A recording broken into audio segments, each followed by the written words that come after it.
Australia के 2015 world cup जीते हुए कप्तान माइकल क्लार्क कह रहे हैं कि ये सब देखकर पर्थ में इंडिया के हाथों ऑस्ट्रेलिया की हार देखकर बहुत दुख हुआ। बधाई हो, कांग्रेचुलेशन। दिल बड़ा खुश हो गया, जिम्बोला खुश हुआ भाई।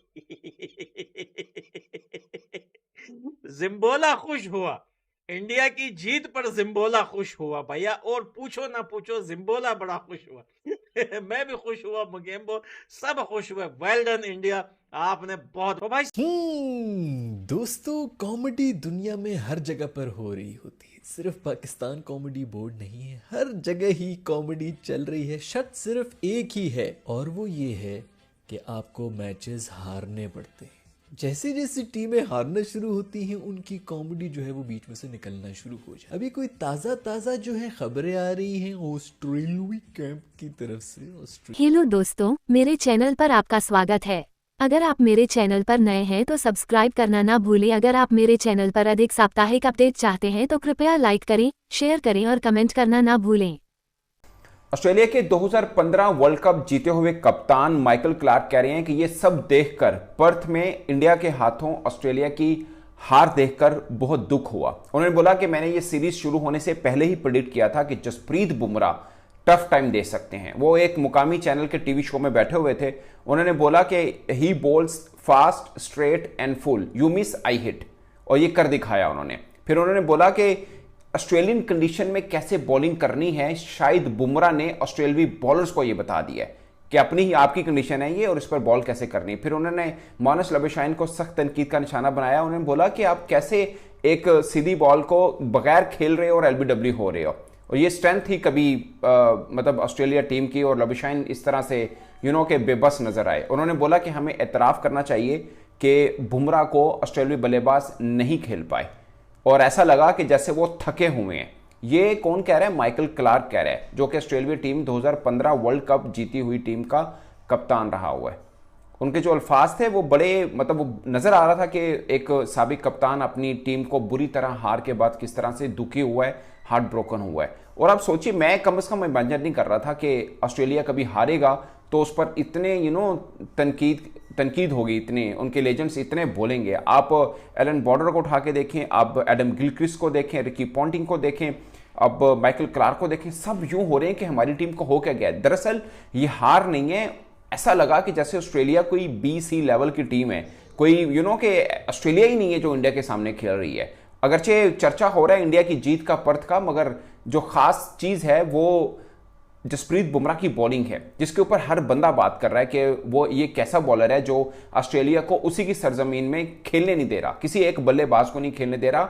वो बल्लेबाज जो अटैकिंग खेलने की और टेस्ट के अंदर भी अटैकिंग खेलने का खास मुकाम रखते हैं कि हम तेज खेलते हैं, हम नर्व बहुत स्ट्रॉन्ग है, मेंटली तौर पर बहुत स्ट्रॉन्ग है, मगर जसप्रीत बुमराह के सामने सारे राज खुले हैं कि कोई भी बड़ा बॉलर एक अच्छी हार्ड लाइन के ऊपर बॉल करके इनको भी नाको चने चुबवा सकता है, जो कि जसप्रीत बुमराह ने पर्थ के मैदान पे किया।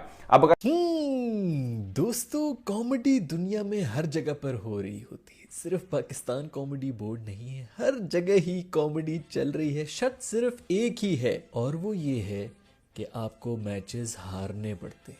जैसे जैसे टीमें हारना शुरू होती हैं, उनकी कॉमेडी जो है वो बीच में से निकलना शुरू हो जाए। अभी कोई ताज़ा ताज़ा जो है खबरें आ रही हैं वो नहीं तो खैर उनका ये बयान आया है। वो ये कह रहे हैं कि भाई मुझे क्या पता क्यों हारे हैं, जाके पूछना है तो हमारे इन पीप किस्म के जो बैटर्स हैं इनसे पूछो कि हम क्यों हारे हैं। वो थके हुए, उनकी जो इतनी पिटाई हुई है, फलाना ये वो, इस किस्म की बातें उसने की। मेरा सवाल ये है मिस्टर हेजलवुड से कि जानी, अगर बैटर्स का सारा कसूर था तो बॉलर्स ने कौन से बड़े गोल खिलाए? चलो बैटर्स तो पहले दिन इंडिया के भी फेल हो गए थे, कोई 51 रन का डेफिसिट था। अगले दिन तुम लोगों ने 450 रन खाए हैं, तुम भी तो थे ना सबसे आगे, यही बॉलिंग करा रहा था 125 की तेज गति के ऊपर। तब तुमने क्यों नहीं कुछ कर लिया? तुम आउट कर लेते ना इंडिया को, दोबारा से 150 पे आउट कर लेते। चलो 50 की जो लीड होनी थी उसके ऊपर 200 बना लेते वो टारगेट के लिए, या तुम कर ले चलो 200 के ऊपर। अगर पिच इतनी फट्टा हो गई थी 250 के ऊपर, इंडिया भी तो आउट कर रहा है ना इनको इसी पिच के ऊपर, उसने भी तो 200 के ऊपर आउट कर दिया ना। ये कह देना कि जी पहले दिन ओवरकास्ट कंडीशन थी या फलानी थी ये वो, अगले दिन भी तो उन्होंने तो वो तो 20-20 मिनट पे तो लोग 3-3 आउट करके गए। इंडियन टीम ने मुझे गलत साबित कर दिया और ऑस्ट्रेलिया को पर्थ में टेस्ट मैच हरा दिया। India proved me wrong.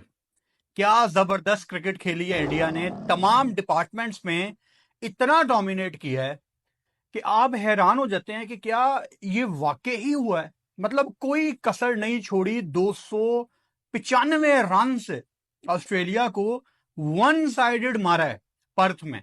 और पर्थ के बारे में ऑस्ट्रेलिया को हमेशा अपने ऊपर बहुत ज्यादा घमंड रहता है। तो क्या हम ये कह सकते हैं फाइनली कि पर्थ का भी घमंड तोड़ा है इंडिया ने? डेफिनेटली हम ये कह सकते हैं। तमाम भारतीय लोगों को बड़ी मुबारक हो, क्योंकि जितने तो भाई सबसे पहले तो कॉन्ग्रेचुलेशन, इंडिया ने एक और हिस्ट्री बनाते हुए पर्थ में ऑस्ट्रेलिया को कर दिया है टर्थ।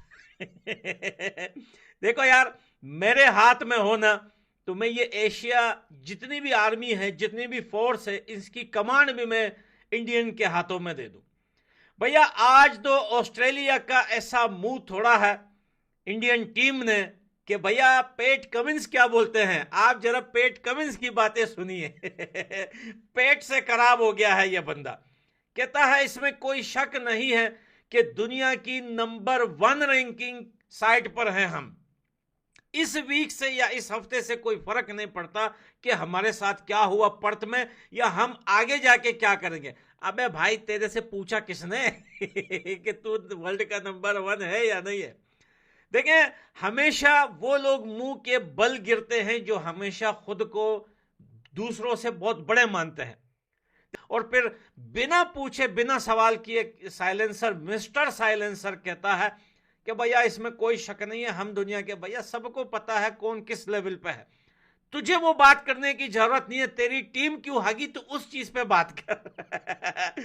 मेरे को लगता है ये ऑस्ट्रेलिया वालों के अंदर एशियन कीड़ा जा रहा है आहिस्ता आहिस्ता। ये भी जो है थोड़ा सा ट्रोलिंग के सिस्टम। असल में मसला क्या है, लोग पूछते हैं ना यार, देखो इंडिया जीत गई, कॉन्ग्रेचुलेशन, बधाई हो।